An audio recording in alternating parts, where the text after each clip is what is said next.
In this chapter we will study the conductivity of semiconductor materials. Before going to conductivity, we will define two small quantities. Number one, electric field intensity. Consider a material. It may be an a metal or a semiconductor. If a supply is given to the material, a potential difference is created across the terminals of the material. A battery V is applied across the material.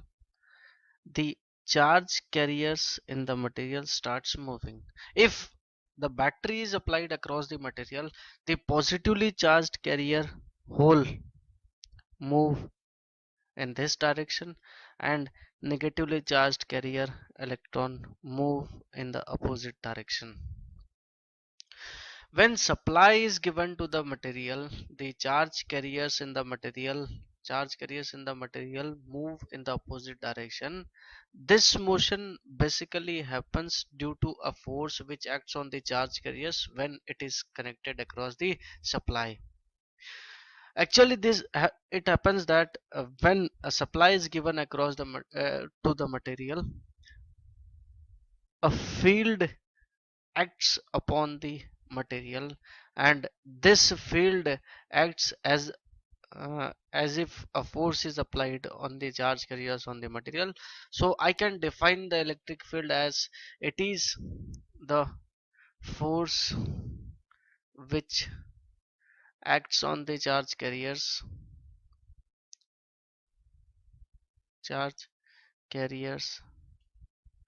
when when supply is connected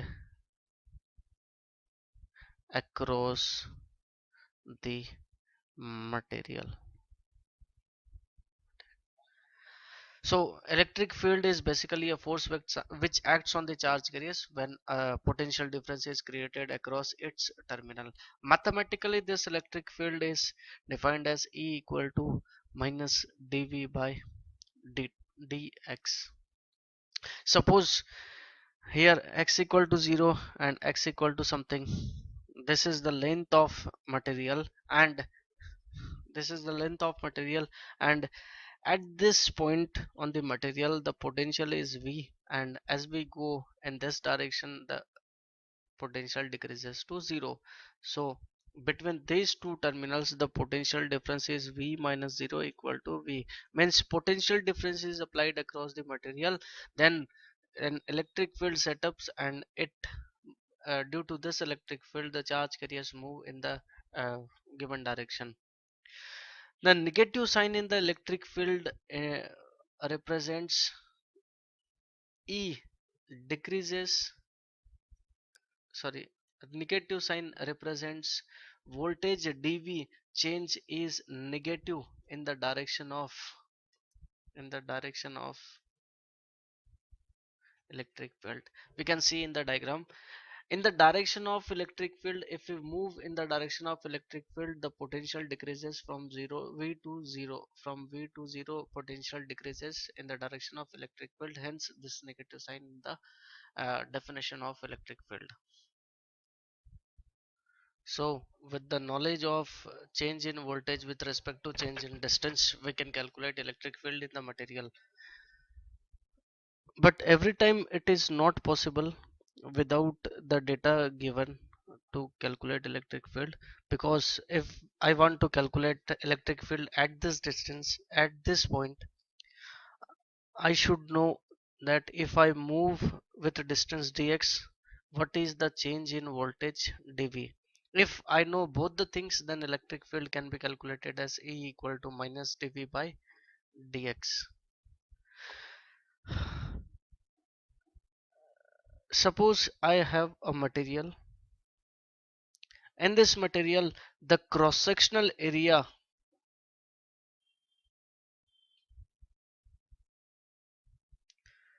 which may be circular or uh, square shaped or rectangle shape. The cross sectional area and doping of the material are uniform.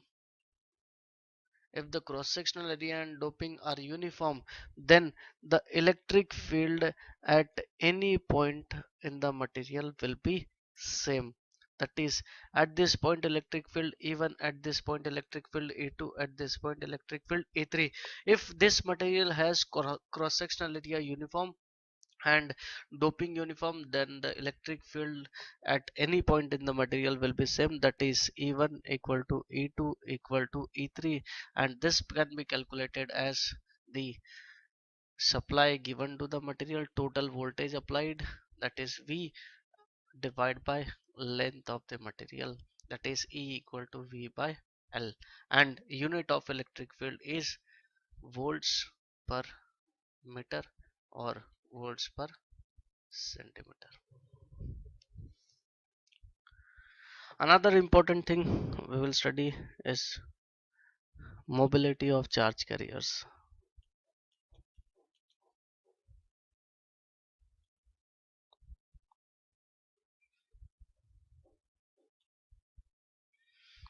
Mobility of charge carriers. The mobility of charge carriers we will define by taking an example.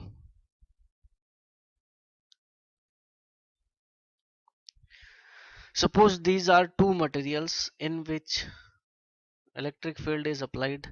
Both the materials have same electric field E. I will write it here. Both the material have same electric field, same electric field, and in this material, uh, I taken I select the charge carriers, two charge carriers. If electric field is applied to the material, these two charge carriers will move in the material. I will note the velocities of these two charge carriers. This is V1, this is V2. And after comparing the velocities of the two charge carriers, uh, V2 is greater than V1. If V2 is greater than V1, then I can conclude that if same electric field is applied to both the material, then also this charge carrier is moving with a greater velocity than this charge carriers. Then I can conclude that this particular charge carrier in this material can freely move in the material. That is, this charge carriers has mobility greater than this charge carrier. So I can define here mobility as it is it is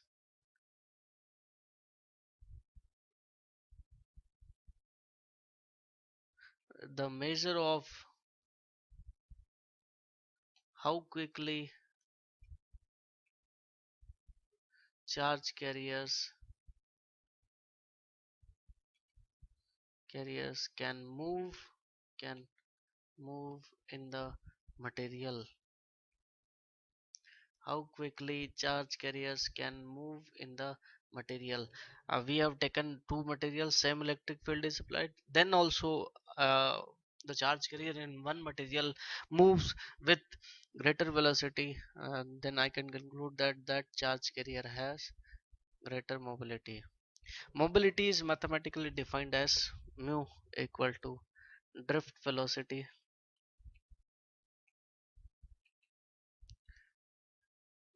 per unit applied electric field.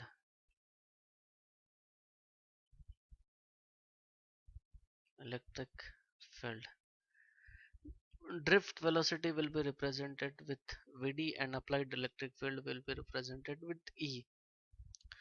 The unit for mobility is meter square per volt second or centimeter square per volt second.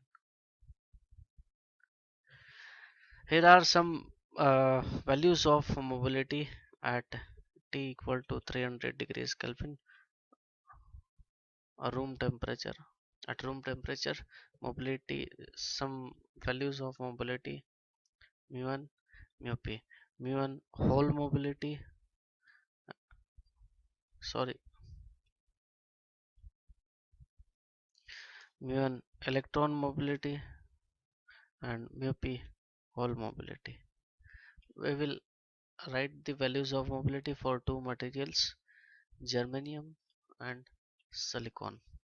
For germanium, mobility, electron mobility is 3800 centimeter square per volt second, and for holes it is 1800 centimeter square per volt second. For silicon, electron mobility is 1300 centimeter square per volt second, and it is 500 centimeter square per volt second for holes in silicon material. This was all about mobility of the charge carriers.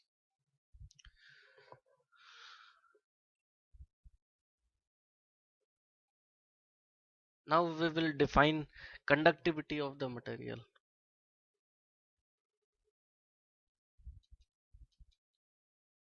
Conductivity is the measure of ability of the material to conduct. Conductivity basically depends on flow of charge carriers. Conductivity is defined as conductivity equal to charge of carrier into charge carrier concentration into electric field into mobility of into mobility of charge carriers.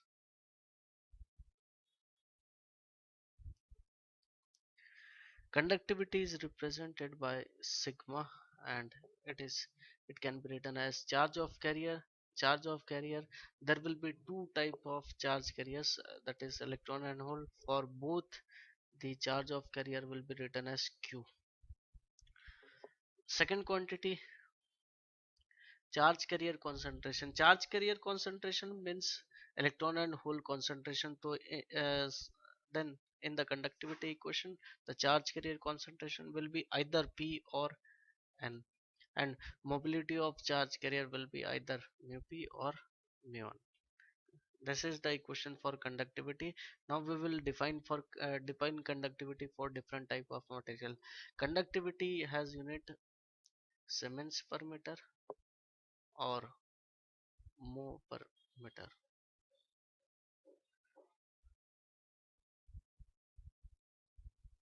Now conductivity for intrinsic semiconductor.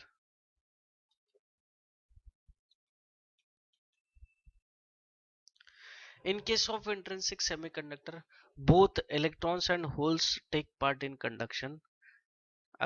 If both the type of charge carriers are taking part in conduction, conductivity is defined as n q mu n. This is conductivity due to electron plus p q mu p. This is conductivity due to holes. In case of intrinsic semiconductor, we know that n into p equal to ni. Then replacing n and p with ni, we can write sigma equal to ni into q into mu1 plus ni into q into mu p equal to ni into q into mu1 plus mu p, Siemens per meter or Siemens per centimeter. This is the conductivity equation for intrinsic semiconductor. It can be further simplified as Ni into Q into mu1 plus mu p. Oh, sorry, we have already simplified.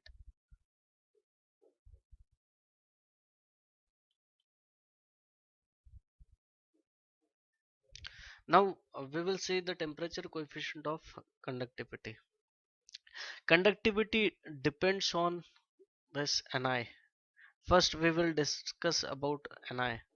Ni is intrinsic carrier concentration, and its equation we have already seen. Ni square equal to A naught into T cube into e raised to power minus Eg0 divided by kT. We can see that the intrinsic carrier concentration is directly proportional to temperature, so we can conclude that Ni increases with temperature. If temperature is increasing, Ni will increase. Number 2, mobility.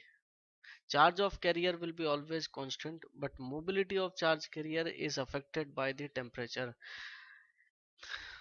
Simply keep one thing in mind that if temperature increases, the mobility of charge carriers mu1 or mu p decreases. This decrement is because in the material, if these are the atoms and these are the charge carriers which are moving, then with increase in temperature these atoms starts vibrating. These atoms starts vibrating. With the vibration, the chances of collision between these charge carriers and atoms is increases, and the chances of collision increases, and due to these collisions the velocity of the charge carrier decreases, that is Vd decreases with temperature, and if Vd decreases, mobility decreases. So we will keep this thing in mind that mobility of charge carriers decreases with the temperature. Here the conductivity depends on Ni and mu1 both. Mu1 maybe decreases with temperature while Ni increases with temperature, but practically it has been proved that due to the decrement in mobility due to decrement in mu1 and mu p is very less as compared to increment in conductivity due to increment in Ni. So finally I can conclude that sigma conductivity of intrinsic semiconductor temperature increases with temperature, that is sigma for intrinsic semiconductor has positive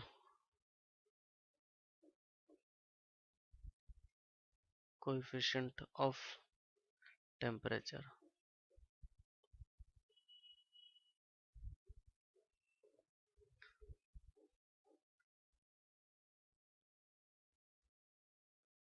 Now we will define conductivity for n-type semiconductor.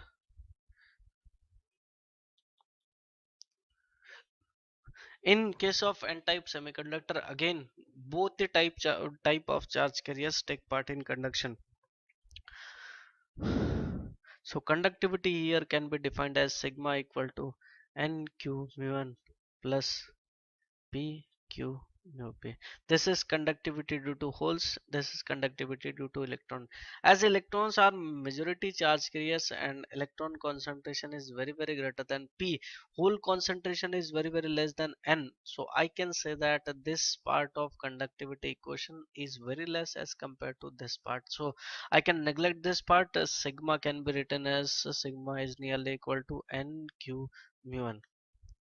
In this conductivity equation, N can be replaced for N-type semiconductor as Nd. So I can write conductivity equation sigma is equal to Nd into Q into mu n, Siemens per meter or Siemens per centimeter. This is the conductivity equation for N-type semiconductor.